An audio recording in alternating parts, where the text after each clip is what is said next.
bluebells are coming, oh ho, ho, ho, the bluebells are coming, oh ho.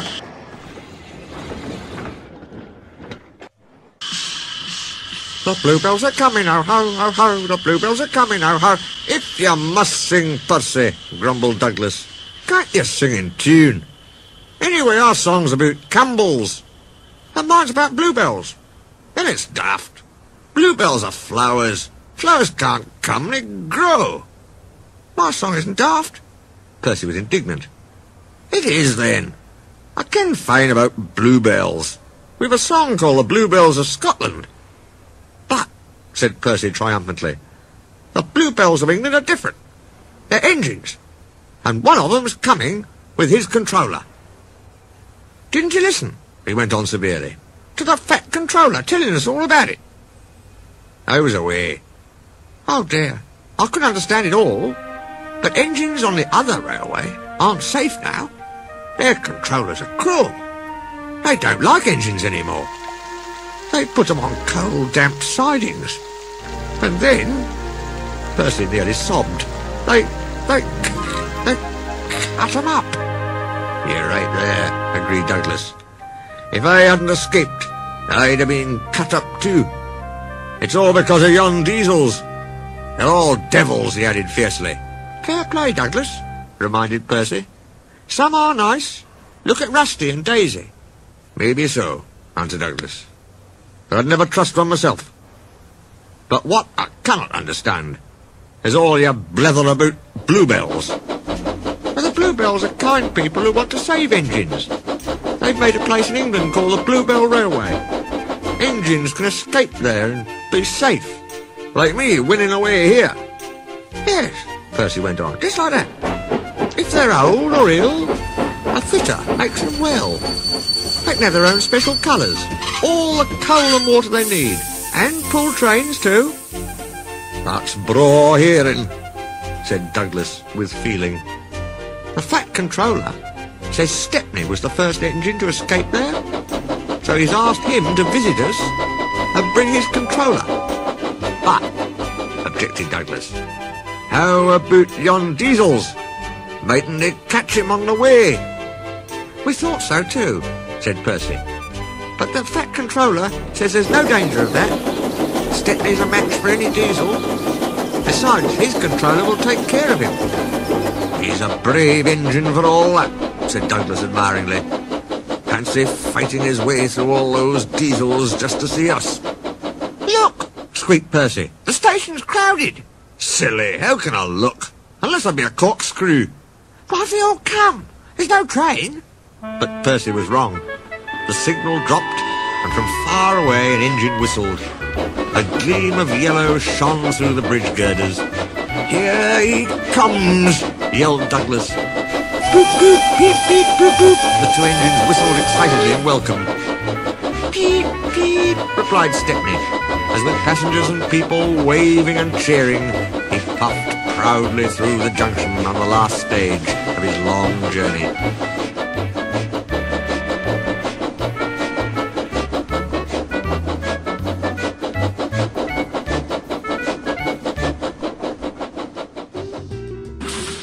So I tried very hard, but I couldn't work properly, and they put me on a siding. I stayed there for days and days. Other engines were there too. I was afraid. I'd have been frightened too, said Edward.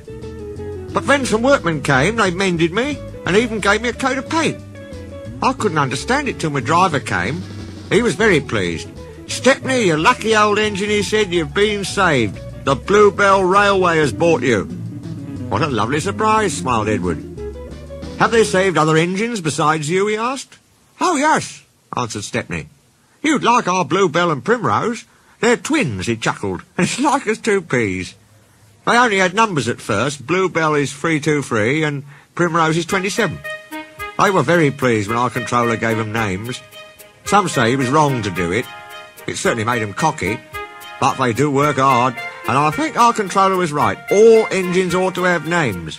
Yes, agreed Edward. It's most important. That's why, Stepney continued, we've given names to our 488 and 2650. But our controller doesn't know. It's a secret. Don't tell him, will you? Of course not, smiled Edward. They're both very pleased about it, because now they feel part of the family. We call 488 Adams after his designer, you know. He's a lovely engine, a southwesterner from Devon. He can stroll away with any load he's given.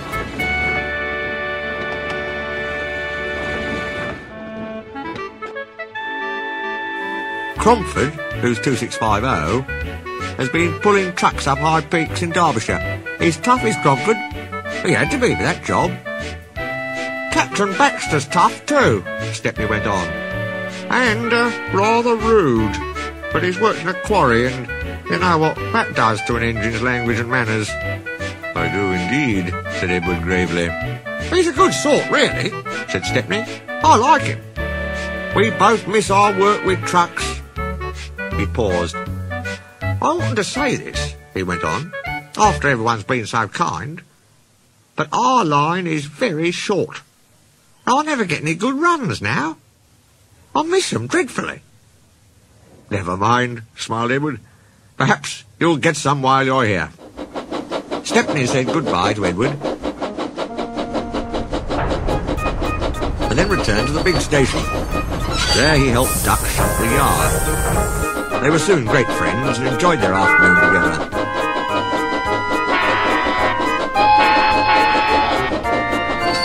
Thomas arrived before they'd finished and stayed till it was time for his last branch line train. But that train's tail lamps were hardly out of sight when the two engines heard a commotion at the station. Hello, said Duck. I wonder what's up. Presently the night duty shunter came hurrying to the shed. The bell in the cabin on the branch line rang once, then 5, pause 5. That means shunt to allow following train to pass. The signalman was puzzled. He telephoned control. Oh, a special, is it? Ah, I see. Thomas and his passengers grumbled at being delayed, but there was no help for it. Soon they heard an unfamiliar puffing. Express headlamps swayed and twinkled. Then Stepney, pulling one coach, loomed in the station lights. He slowed to exchange tablets, whistled a greeting, then gathered speed into the night.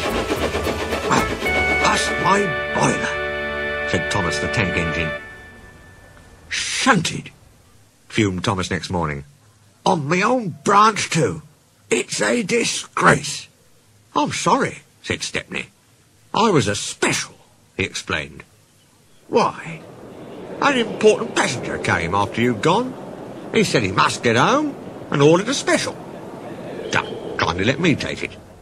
We had a splendid run. No record breaking, of course, but... well, said Thomas modestly. Perhaps when you know the road as I do. Exactly, put in Stepney.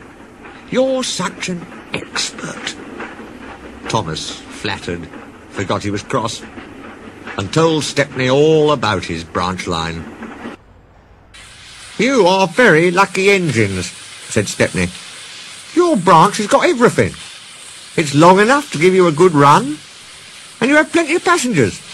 Then you have a quarry, a mine, and some factories, so you need plenty of trucks. Trucks are fun, he went on wistfully. I miss them on our line. Percy looked surprised.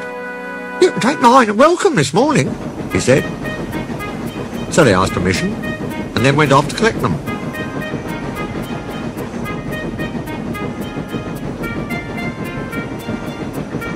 Toby and Thomas gaped in wonderment. Stepney took his trucks to the harbour, picked up a load of empties and started back.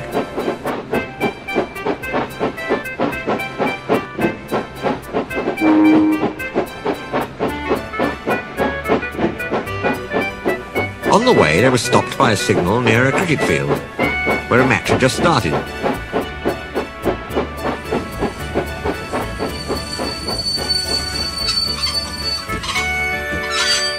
They settled down to watch.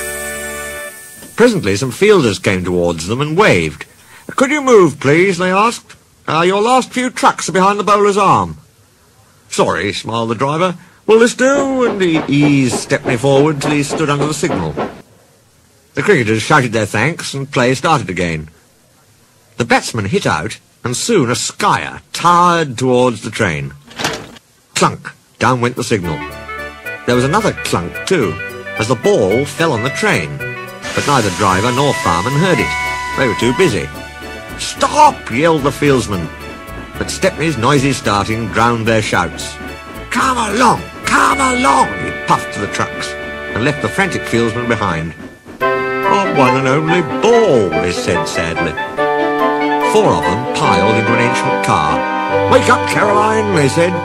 Caroline coughed crossly, reluctantly came to life, and they rolled out onto the road.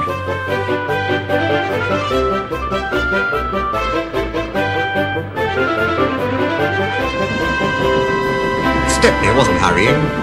He had just crossed the river when Caroline came up behind. "Toot, toot," she wailed. Road and rail ran side by side.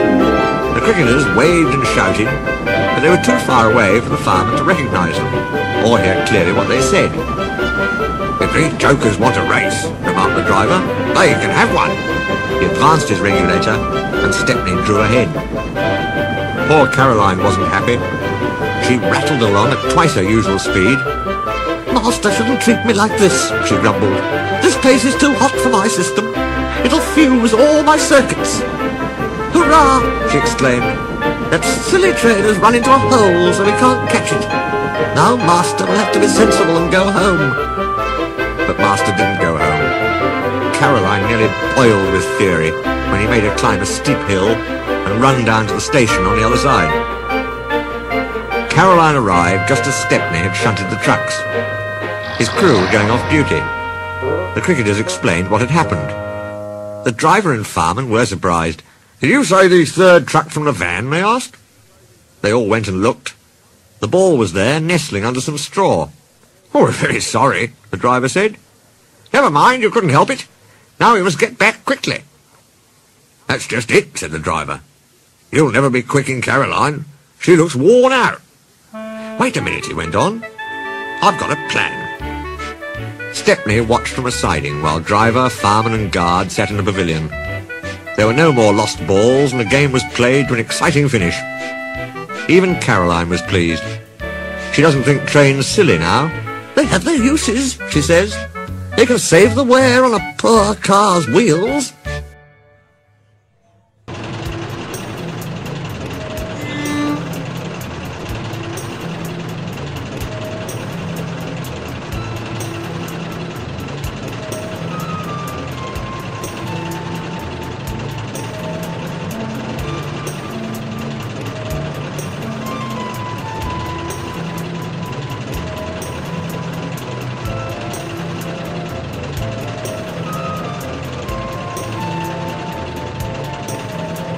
The big diesel surveyed the shed.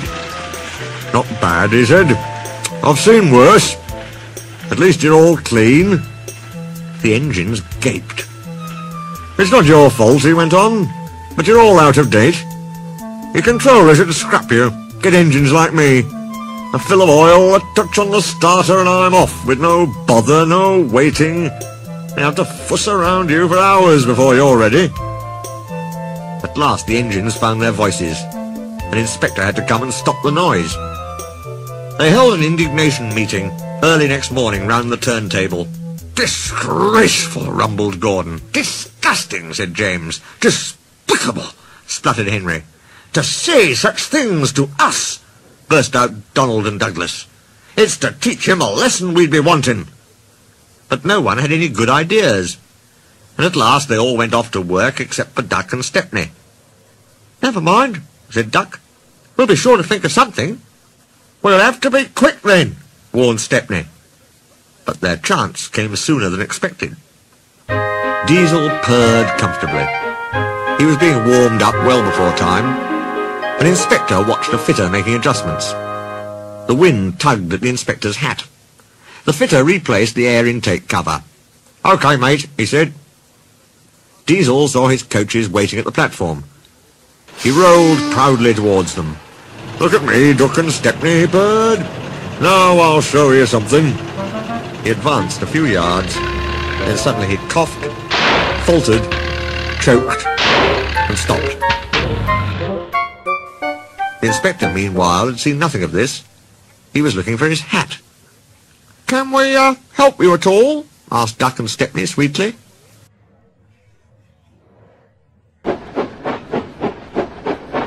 Diesel seethed with baffled fury as they pushed him back to the shed. "My hat!" exclaimed the inspector as the cavalcade went by. "Bother your hat," said the Fat Controller crossly. "The train's due out in 10 minutes, and you'll have to take it, Duck." Duck looked doubtful. But when Stepney asked, "Can I help him, sir?" he felt better. The Fat Controller was pleased too, and hurried away almost cheerfully to make the arrangements. The engines and their crews made careful plans. "A good start's everything on a job like this," warned Stepney. So as they backed down, they dropped sand on the rails, rolling it firm with their wheels. Both controllers were there to see them off. "Gordon will take over from halfway," said the Fat Controller. "So get the train there. Never mind about being late. Good luck." "Don't worry, sirs," smiled Stepney. "We'll get there, and be early too." They stood waiting, sizzling with excitement, ready and eager to be off. At last the guard's flag waved. The engines dug their wheels into the sand and gave a mighty heave. "Come on! Come on!" puffed Duck, while Stepney barked excitedly in front.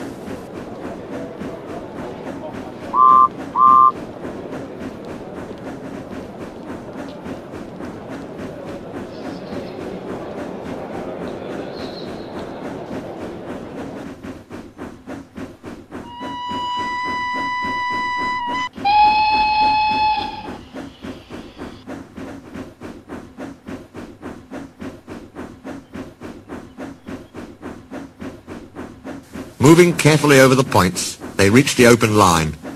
"Now for a sprint!" whuffed Stepney. "I'm ready when you are!" puffed Duck. Faster and faster they went, till their wheels were turning at such speed that the side rods were merely blurs.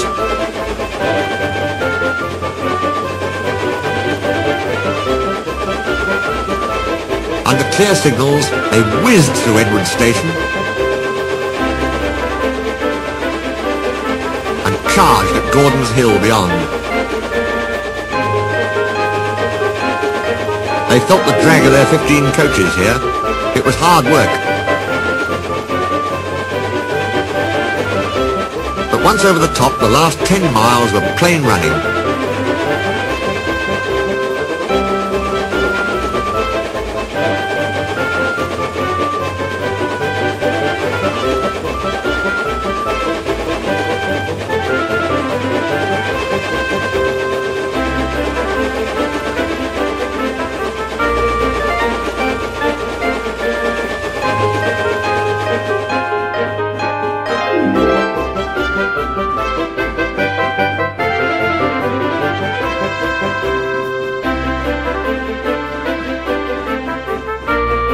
And they swept into the big station in fine style. "Hello," said Gordon. "You're early. That's one in the headlamp for old Diesel." "Have you heard the latest?" he chuckled. "Diesel had sucked the inspector's hat into his air pipe. That's why he broke down. James says he's sick as boiler sludge and sulking in the shed. Out of date, are we? Ho, ho, ho!" And still laughing, Gordon puffed away.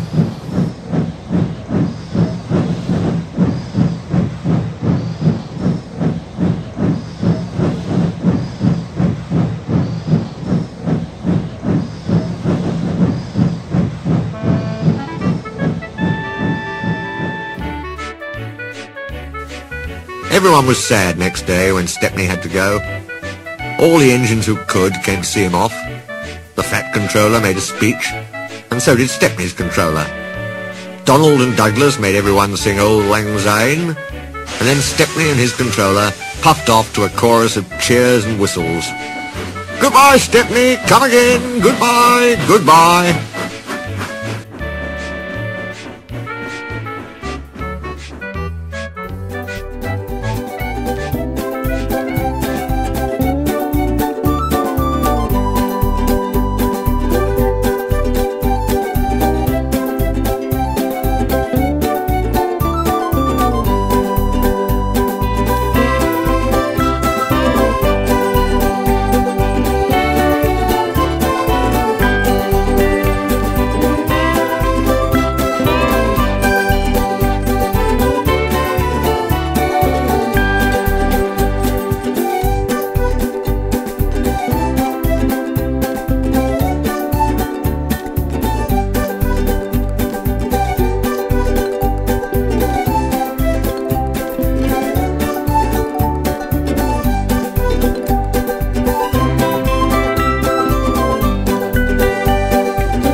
But what about Diesel?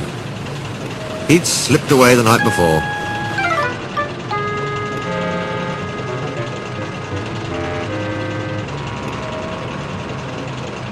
He said goodbye to no one, but left two things behind: the nasty smell of bad manners and a battered bowler hat.